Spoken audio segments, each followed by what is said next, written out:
Hello everyone, welcome to Sri Ram's IAS YouTube channel. This is your mentor Arzu Kakkad. I hope you all are doing well, things are fine at your place. With this, let's start with today's lecture. क्या cover करेंगे आज हम ये articles that you can see. मैं आपको एक brief दे देती हूँ पहले सो that you have an idea in your mind. पहले तो हम बात करेंगे सिफिलिस के बारे में. क्या है, why it is in news, कैसे ये ट्रांसमिट होती है. So basically yes, it is associated with your एक ट्रांसमिटेड डिसीज है बेसिकली. तो कैसे ट्रांसमिट होती है, वो सिम्टम्स क्या हैं, ट्रीटमेंट क्या है, वो सब कुछ देखेंगे.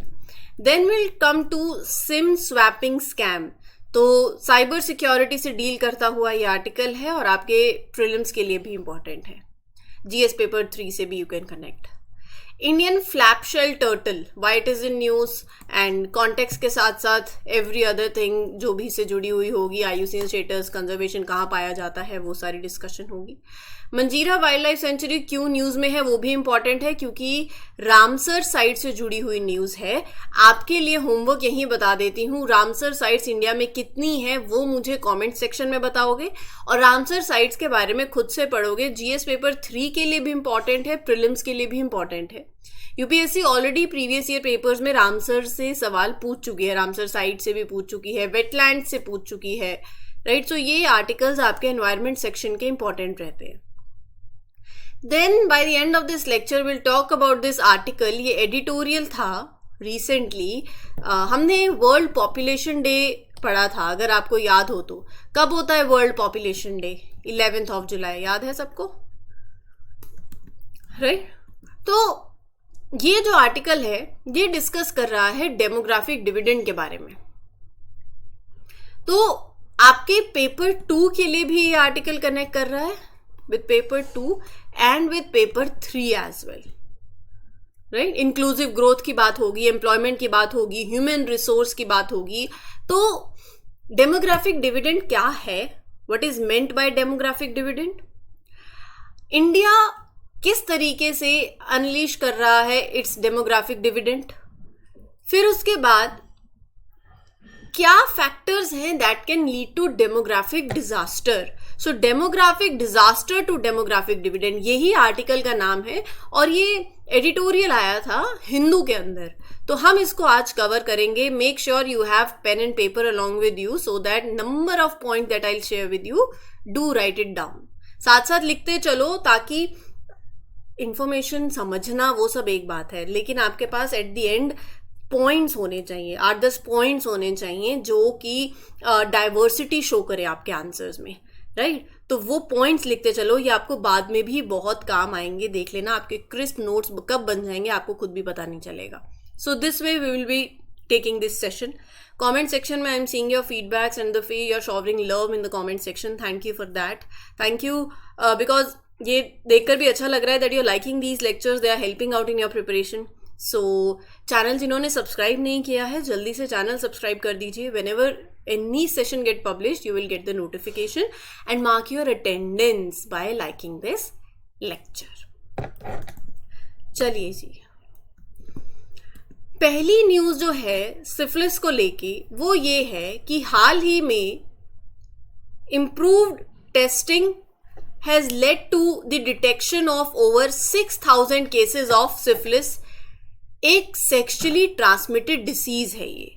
सो टेस्टिंग इंप्रूव हुई और after testing it has resulted in the identification कि मोर देन 6,000 केसेस है ऑफ दिस पर्टिकुलर डिसीज. एक सेक्सुअली ट्रांसमिटेड डिसीज जो कि प्राइमरीली एसोसिएटेड है विद अनसेफ सेक्स. नाउ ये जो डेटा है it is based on the information from Mumbai AIDS control society. ठीक है जी, 2018-19 से 2022-23 तक के बीच का है. सॉर्टेड है. आपके प्रीलिम्स के लिए इंपॉर्टेंट है इस पर्टिकुलर डिसीज के बारे में इन एंड आउट पढ़ना, कहीं से भी स्टेटमेंट बन सकती है. सो सबसे पहले तो ये एक सेक्सुअली ट्रांसमिटेड इन्फेक्शन है, एसटीआई, जो कि सीरियस हेल्थ प्रॉब्लम्स कोज कर सकता है अगर इसको ट्रीट नहीं किया जाए तो. कैसे होता है? It is caused by bacteria. Bacteria का नाम ट्रेपोना पैलिडम. ठीक है. जब इन्फेक्शन होता है तो सिफिलिस बैक्टीरिया आपकी बॉडी में स्टे करता है, ऐसा नहीं 2 दिन 3 दिन, फॉर मेनी ईयर्स। कोई सिम्टम नजर नहीं आएगा, but the infection can become active again also. तो ऐसा नहीं है कि एक बार हो गया उसके बाद नहीं होगा, infection can become active again later on as well. So people mostly get syphilis by having unprotected sex with an infected person. So transmission इसका ऐसे ही होता है, people get this particular infection from sexual contact with someone who already has it, with an infected person basically. So ये पास हो सकता है from a pregnant woman to her child, also to a baby during her pregnancy, and sometimes through breastfeeding as well. एक serious disease है, because अगर इसको treat नहीं किया जाए तो over the time severe health problems हो सकती हैं. ठीक है, ये stages में develop होता है और इसके symptoms हर एक stage के साथ vary करते हैं. पहले तो ये start होगा with a painless sore. The disease starts as a sore that is painless. So it can appear on the genitals, rectum, mouth.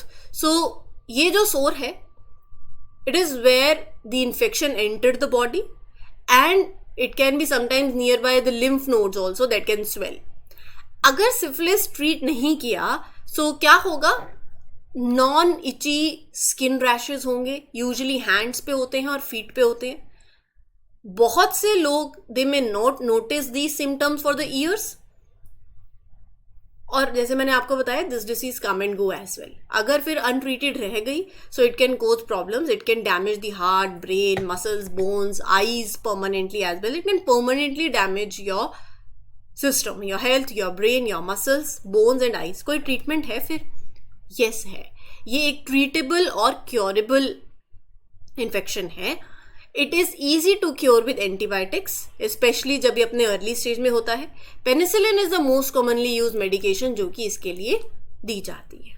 ठीक है जी, चलिए आगे बढ़ते हैं. नंबर लॉक एक नया सिक्योरिटी फीचर जो Google Fi wireless has introduced.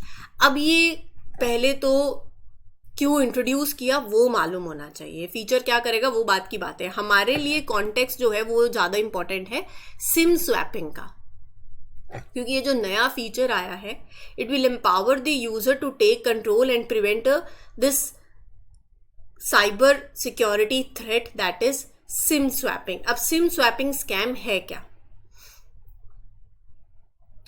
Scammer क्या करेगा, सबसे पहले तो आपकी पर्सनल डिटेल्स ले लेगा, आपका फ़ोन नंबर, बैंक अकाउंट की इंफॉर्मेशन, एड्रेस. कैसे लेगा? Through methods like phishing, fake mails हो गई, वाया फ़ोन कॉल्स. और बेसिकली पहले तो आपकी पर्सनल इंफॉर्मेशन गैदर हो जाएगी उसके पास. उस इंफॉर्मेशन के साथ कहाँ जाएगा वो? To the mobile carriers store. मतलब वो ऐसा प्रिटेंड करेगा कि आप हो वो. वहाँ पर they may use fake ID proof and report की आपका सिम कार्ड जो है वो लॉस्ट है या स्टॉलन है, और उसके लिए एक नया रिक्वेस्ट करेगा. अब ऐसा तो है नहीं कि वो लॉस्ट है, आपका बेसिकली डुप्लीकेट सिम जो है वो ऑब्टेन कर रहा है. Even if your original SIM is still working, they can get a duplicate one by claiming theft, right? एक बार they have that SIM card activated with your number, आपकी calls, आपका text, even your 2-factor authentication codes जो जाते हैं वो वहां जाएंगे. फिर this will allow them to access your accounts, bank accounts and OTP, सब कुछ. बाकी स्कैम्स की तरह यहाँ पर सिम स्वैपिंग के लिए उनको कोई मतलब उनको आपके साथ कोई डायरेक्ट कम्युनिकेशन की जरूरत नहीं है. They might just give miss call to disturb your network connection. मतलब पता नहीं चलेगा कि सिम स्वैप हुआ है उस टाइम पे, बाद में पता चल जाएगा जब हो जाएगा, right? So this scam can lead to serious financial loss, privacy breach. तो बहुत इंपॉर्टेंट है कि आपकी पर्सनल इंफॉर्मेशन जो है you be cautious with that and you notify your career immediately अगर आपको कोई एक अनयूजुअल सी एक्टिविटी आपके अकाउंट में देखने को मिलती है. तो ये पूरा सिनारियो है. Now with this number lock feature, Google Fi users can secure their phone numbers by preventing that unauthorized SIM transfer. User gain control over their phone numbers मतलब यहाँ पर अटैकर के लिए मुश्किल हो जाएगा to perform SIM swap. Security enhance हो जा रही है आपके अकाउंट्स की और आपके पर्सनल इंफॉर्मेशन की, राइट। तो ये है सिम स्वैपिंग, ठीक है जी। तो यही सब कुछ यहाँ पर लिखा हुआ है। इट अकर्स जब एक malicious actor convinces your carrier to transfer your phone number to a new SIM card, कि चोरी हो गया है या कुछ भी हुआ है, आपको उसके पास जब आपका नया सिम कार्ड आ जाएगा तो पूरा आपके कॉल्स का एक्सेस, टेक्स्ट का, 2 फैक्टर ऑथेंटिकेशन कोड्स का सब कुछ उनके पास आ जाएगा। फ्रॉडस्टर पहले आपका ये मॉडस ऑपरेंडी बता रखा है कि कैसे काम करता है पूरा, वो मैंने आपको बता दिया है कि पहले आपके जो डिटेल्स हैं, फोन नंबर, बैंक अकाउंट, वो सब कुछ वो लेगा। कहाँ से लेगा? With the help of fishing and the such things.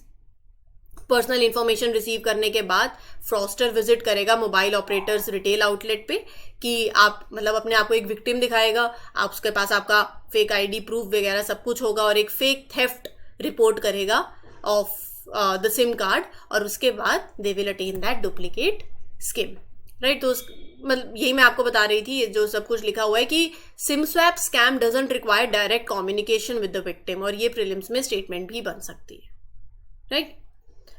सो एक बार अगर आपके सिम कार्ड का कंट्रोल उनके पास आ गया तो वो पासवर्ड्स हो या ओटीपीज हो वो इजीली ऑब्टेन कर सकते हैं, और फिर आपके बैंक अकाउंट्स को सब कुछ they can easily target that. चलिए आगे बढ़ते हैं with the next article. Scientist at Indian veterinary research institute on a mission to save an Indian flapshell turtle जिसका shell cracked after an accident. तो हमारे लिए इंपॉर्टेंट है इस टर्टल के बारे में पढ़ना, ठीक है जी। स्पीशीज इन न्यूज से आप इसको कनेक्ट कर सकते हो। इंडियन फ्लैपशेल टर्टल जो है एक फ्रेश वाटर टर्टल है। पहली बात, फ्रेश वाटर टर्टल है। कहाँ मिलता है? साउथ एशिया में। शॉर्ट नोट्स बनते जा रहे हैं। कहाँ इसका हैबिटेट है? रिवर्स, स्ट्रीम्स, मतलब quiet waters, ponds, lakes, sandy muddy bottoms जहां हो जाए, वेयर दे कैन बरो। सो आपको ये मेनली, जब मैं साउथ एशिया की बात कर रही हूं तो पाकिस्तान, इंडिया, श्रीलंका, नेपाल, बांग्लादेश, म्यांमार, यहां पर आपको ये देखने को मिलेगा। जैसे अपना इंडस गंगा रिवर एरिया हो गया, उधर हो गया, इरावदी रिवर्स, यहां आपको ये देखने को मिलते हैं। तो they are found in South Asia. The flap shell name stems from the presence of femoral flaps. तो बेसिकली वो बोल रहे हैं कि उनके स्किन के ऊपर दिस टर्टल इज, जो नेम आ रहा है इनका वो कहाँ से आ रहा है? From the flaps of the skin on it shall, right. तो ये आपके एग्जाम के लिए इतना इंपॉर्टेंट नहीं है। हालांकि बस ये बात जरूर है कि ये जो टर्टल है इसको कंसीडर किया जाता है as an evolutionary link between soft shell and hard shell aquatic turtles. अब ये टर्टल्स जो हैं दे आर यूजुअली सॉलिटरी, और ये तो मैंने आपको बता ही दी है, सारी बातें आई हैव शेयर्ड। लाइफस्टाइल देखो, so they are generally solitary, दिन में एक्टिव रहते हैं। They are very well adopted with the morphologically and behaviourally to drought conditions as well. So they are well adopted to drought condition, simple सी बात है। IUCN status vulnerable है, CITES में appendix 1 में है, वाइल्ड लाइफ एक्ट में schedule 1 में है। कल का अगर सेशन देखा हो तो हमने एक्सप्लिसिटली साइट्स के बारे में अलग से डिस्कस किया था, याद है? जिन्हें नहीं याद है so do visit that session, उसमें कवर किया है। तो ये बातें देखो, ऐसा है कि आगे बढ़ते जाओ, पीछे छोड़ते जाओ, वो मत करो, साथ साथ रिवाइज करते जाओ। और अगर आप में से कुछ ऐसे बच्चे हो जो एक दिन आके 4 दिन गायब हो जा रहे हो, तो मेरा ये मानना है कि एक दिन भी मत आओ, कोई फायदा नहीं है उस चीज़ का। जितने भी सेशंस हम लेते हैं, हर एक सेशन में कुछ ना कुछ चीज़ें रिपीट होती हैं, कुछ कनेक्टेड होती हैं। सो मेक श्योर कि आप कंसिस्टेंट रहें, ठीक है। आगे बढ़ते हैं with the next one. Manjira wildlife sanctuary कहाँ की है? तेलंगाना की। Is undergoing a study to potentially become the state's first Ramsar site. So ये वाइल्ड लाइफ सेंचुरी तेलंगाना की है। तो तेलंगाना में जितनी भी वाइल्ड लाइफ सेंचुरीज हैं, टाइगर रिजर्व्स हैं, इफ नेशनल पार्क हैं, वो आपके लिए आज का होमवर्क है, ठीक है। यहीं से आज होमवर्क बन रहा है। एक आपका तेलंगाना घूमना है और दूसरा रामसर साइट्स एंड वेटलैंड्स देखने हैं। कमेंट सेक्शन में बताना है इंडिया में कितनी रामसर साइट्स हैं। Ramsar sites are wetlands of international importance that are designated under the Ramsar convention. एक इंटरनेशनल ट्रीटी है जिसका मकसद ये है कि वेटलैंड्स को सस्टेनेबली यूज किया जाए अराउंड द वर्ल्ड और उन्हें कंजर्व किया जाए। ठीक है, अब ये जो सेंचुरी है तेलंगाना की, it is currently being studied with the aim of becoming the state's first Ramsar site. अगर रामसर साइट डेजिग्नेट हो गई तो ये sanctuary would receive international recognition, support for its conservation efforts, right. Ecological significance है sanctuary का। You will come up with more measures of protecting it to protect its biodiversity, water resources, sustainable use of practices basically, and international cooperation as well in managing these critical wetland habitats. Now as far as this century is concerned, Telangana की Medak district है, वहां पर ये century पड़ती है। Originally एक crocodile century रही है, बट आज यहां पर 70 स्पीशीज से भी ज्यादा बर्ड्स की 70 स्पीशीज हैं, उससे भी ज्यादा more than 70 species of birds are spotted है। एंड यहां पर ये जो सेंचुरी है, it is home to vulnerable species of mugger crocodile. यहां ये जो सेंचुरी है, it is situated along Manjira river. ये रिवर किसकी ट्रिब्यूटरी है? गोदावरी की ट्रिब्यूटरी है। ठीक है, and abouts the Manjira reservoir also. एक मैनमेड लेक है जो कि हैदराबाद, सिकंदराबाद को पानी प्रोवाइड करता है एज इम्पॉर्टेंट, मतलब that it supplies water for irrigation and drinking. बाकी क्रोकोडाइल्स, बर्ड्स की बात कर दी है। वेजिटेशन यहाँ पर आप देख लो तो dry savanna type of vegetation इस सेंचुरी में आपको देखने को मिलेगा। ये रिजर्वर सपोर्ट करता है both submergent and emergent type of vegetation. बाकी एनिमल्स और प्लांट्स जो भी यहाँ पाए जाते हैं, एक फ्रेश वाटर इकोसिस्टम है, तो sanctuary is home to many plant species also. Fauna के अंदर फ्रेश वाटर टर्टल्स हो गए, प्रॉन्स हो गए, मोंगूज, मगर क्रोकोडाइल, ये सब इस सेंचुरी में पाए जाते हैं। चलिए आज के लास्ट आर्टिकल पे चलते हैं। एडिटोरियल है, इसको डिस्कस करते हैं। जीएस पेपर 2 के लिए भी है, जीएस पेपर 3 के लिए भी है। आर्टिकल बात कर रहा है डेमोग्राफिक जर्नी की, India's demographic journey of hits and Mrs. Concern क्या है? कंसर्न ये है कि इंडिया में देखो यंग पॉपुलेशन बहुत है, कैपेसिटी भी उसकी बहुत है, आउटकम भी बहुत अच्छा मिल सकता है, लेकिन क्या आप उनके पोटेंशियल को फुल्ली हार्नेस कर रहे हो? अगर आपको याद हो तो few days back we discussed an article that was related to jobless growth also, कि इंडिया में इकोनॉमिक ग्रोथ हो रही है लेकिन उसके कंपैरेटिवली इतनी जॉब्स नहीं आ रही हैं। हमने हर एक सेक्टर की बात करी थी कि आईटी सेक्टर में बहुत जॉब्स हैं, मतलब आईटी सेक्टर बहुत कंट्रीब्यूट करता है टू द जीडीपी, लेकिन इतनी जॉब्स नहीं दे रहा है, राइट। तो जॉबलेस ग्रोथ की बात करी थी। आप इससे भी डेमोग्राफिक डिविडेंड से, इस आर्टिकल से कनेक्ट कर सकते हो। कंसर्न यही है that India might not fully harness the potential of its young population. Demographic dividend क्या है, पहले तो आपको यह समझा देती हूं। Demographic dividend refers to the economic boost जो एक कंट्री एक्सपीरियंस कर सकती है या करती है जब उसके पास वर्किंग एज पॉपुलेशन बहुत होती है, मतलब 15 to 64 age compare to dependents, right. India के लिए ये opportunity it begin around 2005-6 and is expected to continue till 2055 to 56। आज के टाइम पे इंडिया की 68% जो जनता है, जो इंडिया की पॉपुलेशन है, वो वर्किंग एज ब्रैकेट के अंदर आती है, और उसमें से 26% कौन से एज ग्रुप में है? 10 से 24 साल वाले में, मतलब यंगेस्ट लॉट। 2030 तक ये बोला जा रहा है कि India is projected to have around 1.04 billion working age individuals.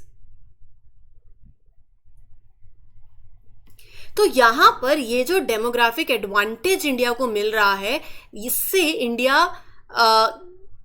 मतलब India, you can position it as a major global contributor to the workforce.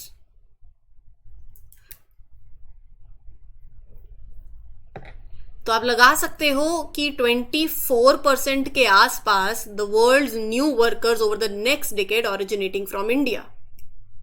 लेकिन दो चीजें हैं. पहली तो कि how is India unleashing its demographic dividend, इस पे बात करते हैं. Just give me a minute. हाँ, सवाल ये है कि किन स्ट्रैटेजी से, क्या ऐसे गवर्नमेंट के इनिशिएटिव्स हैं जिसके चलते India is actively leveraging it's demographic dividend. पहला तो India had youth centric policies.